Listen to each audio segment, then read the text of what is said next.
A questão que eu lhe coloco é, existe uma crise na Renamo, como popularmente é dito, mas se for o contrário, o doutor Gundana poderá o fazer. Até que certo ponto esta medida tomada contra António Muxanga poderá revitalizar a Renamo?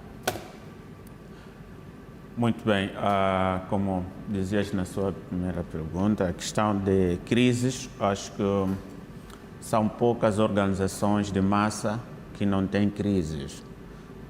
Em particular em Moçambique, eu acredito que todas as organizações de massa, principalmente os partidos políticos, que têm como condão a busca do poder e as lutas democráticas que o país tem enfrentado e as dificuldades o exercício correto do sistema da democracia no âmbito da transparência dos processos eleitorais.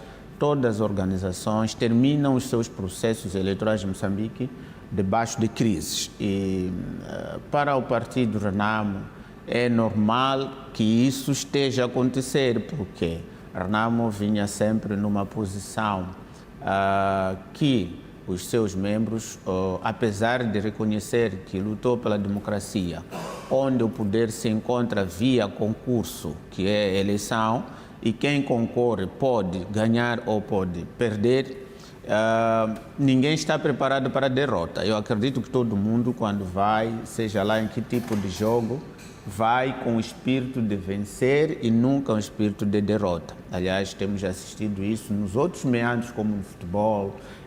Nós aqui mesmo, quando os Mambas perdem, ficamos todos de cabeças tortos, zangamos com todo mundo, mas quando ganha, todos estamos felizes, corremos, abraçamos os mesmos jogadores que quando perdem são vilipendiados, mesmo selecionador, a mesma federação.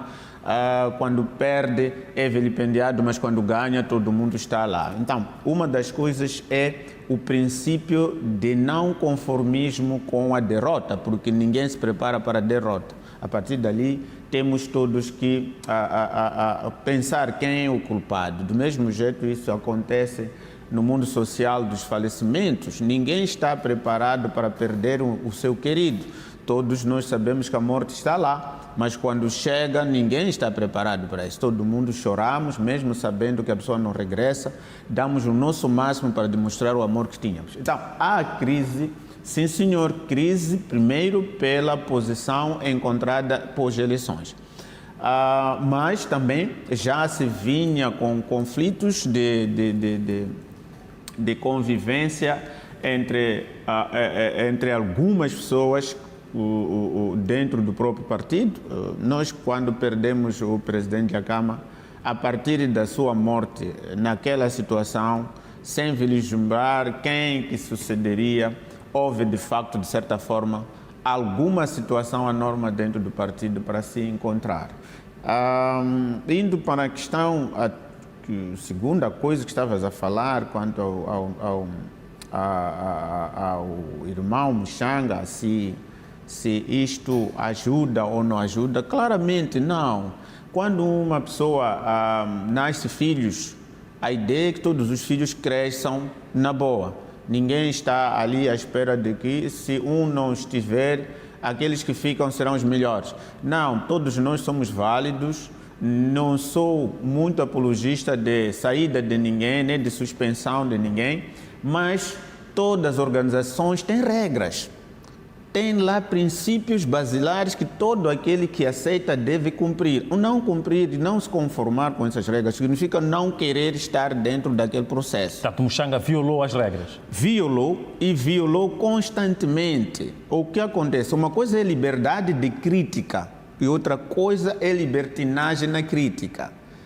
Nós estamos a dizer que a pessoa pode criticar. Os partidos como a Renamo, o MDM, os outros estão sendo criados na base das democracias internas. Mas a democracia interna não é igual à democracia externa.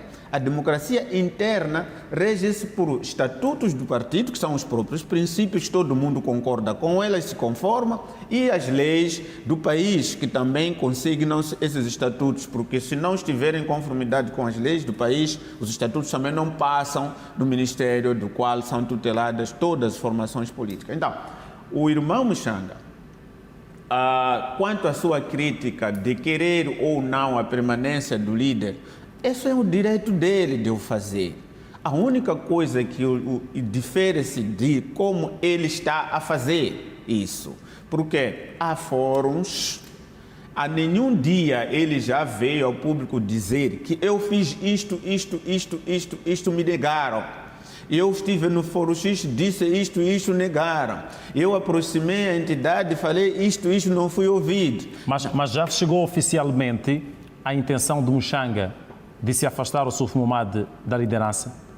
Ele nunca o apoiou em todos os congressos. Isso está muito lógico. Dos 2 congressos que aconteceram após a morte do presidente da Câmara, o Muchanga tinha os seus candidatos. Não apoiou o Suf Mahamat quanto às candidaturas. Mas isso é compreensível. Quando vai-se a uma competição onde temos 7 ou 8 candidatos para concorrer a um único lugar, significa que cada membro tem o seu candidato ali. Isso é óbvio. Mas no fim, todos nós temos que abraçar aquele que sair vencedor.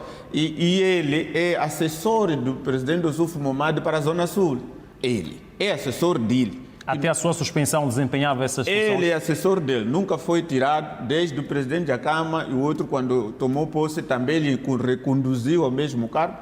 É presidente da mesa do Conselho Provincial de Maputo Província, onde ele é o conselheiro máximo de tudo o que acontece dentro do partido. Ele que tem que ditar regras sobre se o partido vai bem ou não vai bem ao nível da província de Maputo. Até antes da suspensão desempenhava todas essas funções? Até isso, é a função que ele tinha lá. Como o conselheiro Moro, ele que tinha que chamar os seus conselheiros para sentar com a direção do partido lá, para dizer o que está a ir mal e o que está bem, que deve velar pelos estatutos e o seu cumprimento na íntegra, na função do partido ao nível daquela província. Muito bem. Então, ele tem uma responsabilidade com o privilégio de poder estar com o presidente da RNAMO e sentar com ele a conselho. Se ligar para ele hoje, dizer, se ele um dia bateu porta no gabinete do seu presidente, vai te dizer que nunca. Mas há uma coisa, antes só de terminar essa resposta. Esta decisão não surgiu de um dia para o outro. Houve chamada, ele sentou com